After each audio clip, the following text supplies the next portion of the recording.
I'd like to welcome to the show a true legend of the new wave British heavy metal movement, Chop Pitman of Airforce. How you doing, Chop? I'm doing great, mate. Thank you very much, Doc. I'm doing really good. Okay. Let's go back a ways. I mean, you were part of the new wave British heavy metal movement before it exploded. Can you tell us a little bit about it? Yeah, me and Tony Hatton, we were in a band called Air 34, which changed its name later on to Airforce. And we was just doing the circuits and, whatever you knew why the British heavy metal band was doing, because at the time, you had the punk movement come in. Right. And the punk movement was really big. That is why the new wave of British heavy metal come in, because we was trying to battle with the punk movement. Right. And it was good. It was like 1 minute, like all of a sudden, rock music is unfashionable and punk music was the fashion. So it was a bit of a battle. Right. It was good. How was it playing in them clubs back in them days? I mean, them clubs had to be packed with metalheads. They was great. A big, in them days, people were smoking the venues, and Right. you didn't need a smoke machine. You know what I mean? Right. And it was just fun. Everyone was there to enjoy themselves. Like, the 80s was a great time for music. Right. All the up and coming bands, really good. Right. How's the punk movement over there now? I mean, has it slowed down or is it still as heavy as it used to be? No, it's very, very slowed down now. You still get the odd punk band, but it's kind of died a death, Right. But there's still punk clubs about, I take it, but we just had to compete with them because it was that little movement, the punk movement of like, it was the fashion them days, Right. to like punk and studs in the face and spiked up hair and all that. And it was a fun time for them as well, We used to get a lot of punks on the street. Right. And but I used to come to our gigs as well, Right. And I've been to a few punk gigs in my time. But the metal movement over there is still going strong. I know that. The metal movement, yeah. I mean, to be honest with you, I think the metal music doesn't really age. No. Think of bands like Dio and Black Sabbath, Deep Purple, all the old bands, they still sound fresh today. Right. There's, some music, it ages, and, like a week down the road, it's an old song. The rock music and the metal movement, you can play an Iron Maiden track, 30 years old, and it still sounds fresh. Right. Now, You know what I mean? what a lot of people don't know is Airforce has kind of fallen from part of the Iron Maiden family tree. Can you tell us a little bit about that? Yeah, well, it was funny.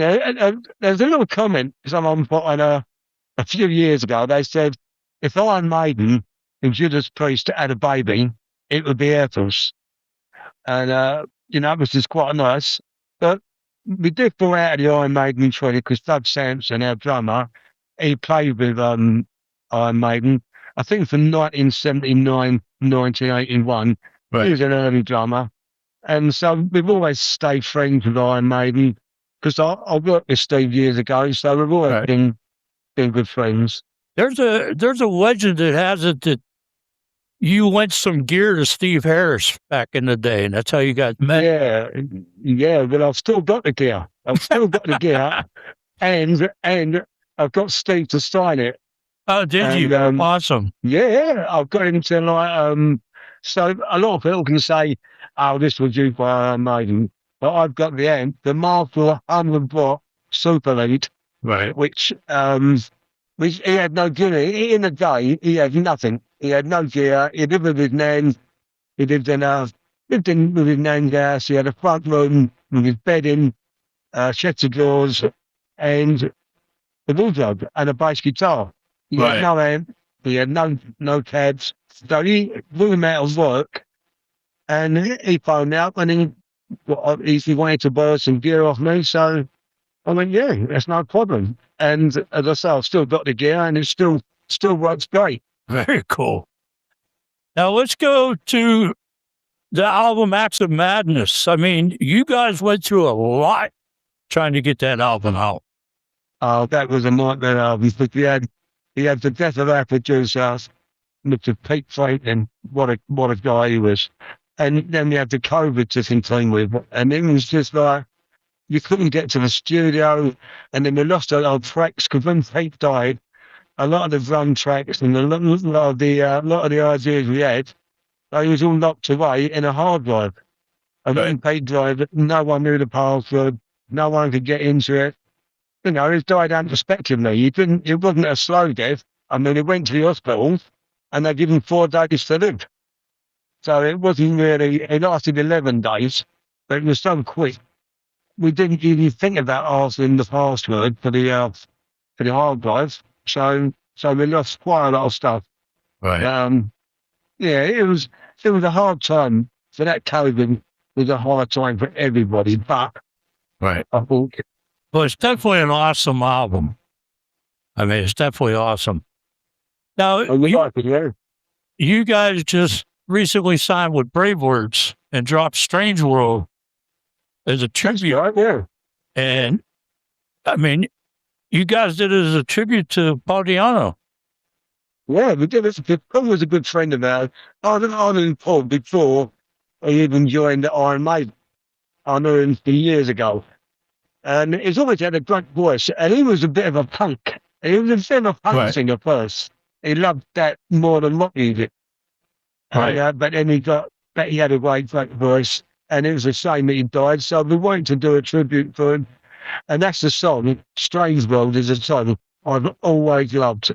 Even from the early days, I've always liked it. Right. So I called Steve and I told him you might the idea of God doing a cover. And he went, yeah, just go for it. I said, it'd be different for your version. I said, so his idea was to get Dave Sullivan, one of the early guitarists for Iron Maiden, to play on the track. Right. Which he did. And I was sending it to Steve, and it was being, as in we've recorded it bit by bit, I was sending it to Steve so he could listen to it, and he approved, and he liked this great, and then he liked the video. Right. Right. Yeah, it was very awesome. And, Paul's legacy is going to live on forever. I mean, he just was amazing. Whether it be, solo or Maiden, a lot of people looked up to him. So I think it's pretty honorable what you guys did, redoing that Strange Land for him. And then you guys merged it with the outro of Remember Tomorrow. Yeah, that's right. I'm glad you said that. Right. That's good. Well spotted. Right. And that was, it seems to fit good. It seemed to, and that's another song that I've always loved. Remember Tomorrow. So it kind of, we amalgamated it. At the end, we just went out with it, and it was, them 2 songs everybody associates Paul Di'Anno with. Right. So it was, to us, it was a moving. We would have liked to got Paul to say on it, but it was too late. He's died. Yeah, so we've done it as a, I mean, we did record with Paul. We've done 2 other tracks with Paul. We've done Sniper and Don't Look in Her Eyes with Paul. Right. But 2 Airforce songs. Paul was a lovely guy. He had that bad boy in me. That if you knew Paul, it was quite a lot of it was bravado. Right. He was a nice guy. Yep.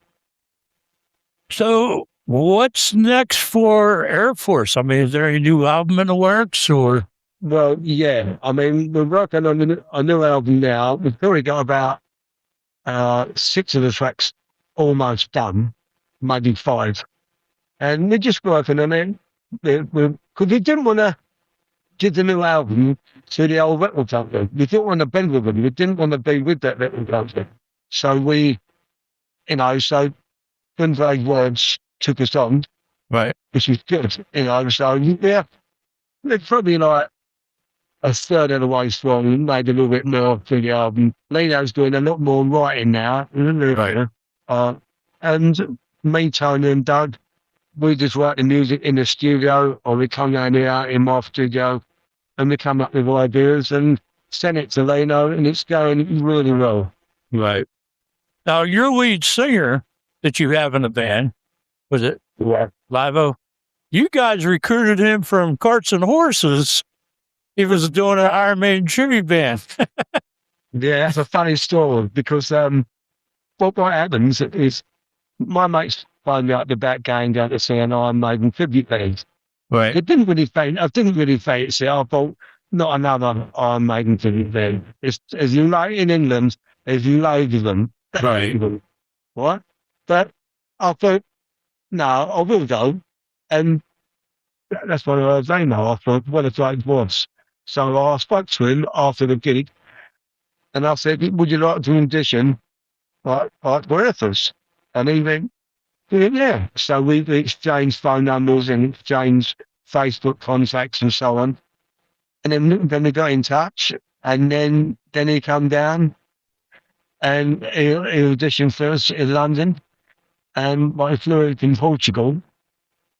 And we knew after about 4 songs that he was the one. He had a great voice, and he's a great character, a little funny guy, lovely bloke. Right. Well, he does a phenomenal job. I mean, Strangeland is just awesome. And, you know, I play the song Strangeland on the show all the time because I think it's an incredible. Strange World. What's that? Strange World. Strange World. I'm sorry. Strange World. Oh, you play it over there. Yeah, that's fantastic. Thank you for that. Right. Yeah. So. Yes, they done a good job of the vocals. You like his vocal on there? Oh, yes. I do. Oh, pretty. Yeah. I can't wait to hear more from Airforce. Well, the new album is being produced by Les Covidin. He's a guy who works with Simple Minds and a lot of other people. And he's a good friend of ours, you know. He took the band over when Pete Frankton died. And he's a good friend of ours, so he'll look after him, hopefully. And, yeah, if you're actually busy, he'll produce our album. Chop, I got a couple more questions for you, and I'll let you go. What do you have any advice for any upcoming metal bands? I mean, with you being in the trenches for over 40 years, what kind of advice can you give them? Well, my advice is don't sign our record contracts without getting it checked out first. We've done it. Just always make sure there's a get out clause. Don't be fooled by them talking to you, saying, "Oh, we'll look after you. We'll give you this, we'll give you that," because you got to be careful. Just be careful. Not all metal companies are bad, but there's a lot of people out there who want you to sign contracts and then don't sign nothing until you get looked at by us and his off. Right. You have anything else you want to add in here? Where can people get this Airforce Strange World? Strange World. You can get it from the Strange World track. You can get it on Brave Words Bandcamp. Brave Words. Brave Words. And you can get it on, I think you can get it like the album, you can get it from right. Yeah, it's on the album. Get the album. Yeah, it's on the album. It's on the album. So Amazon do it. Right. Amazon, and you can get it from our website. Right. You get it, you know, so yeah, so it feels available. It's just I mean, it's a bit hard to find in America. Right. But, you know, but if you look on Amazon, you will get it. Right. All right, Chop Pitman, it's been an absolute honor to have you on the show. Keep that metal coming. Keep that Airforce coming. And awesome. Well, I appreciate it. You're a top man. Thank you very much. Okay. Have a good one. Free audio post-production by alphonic.com.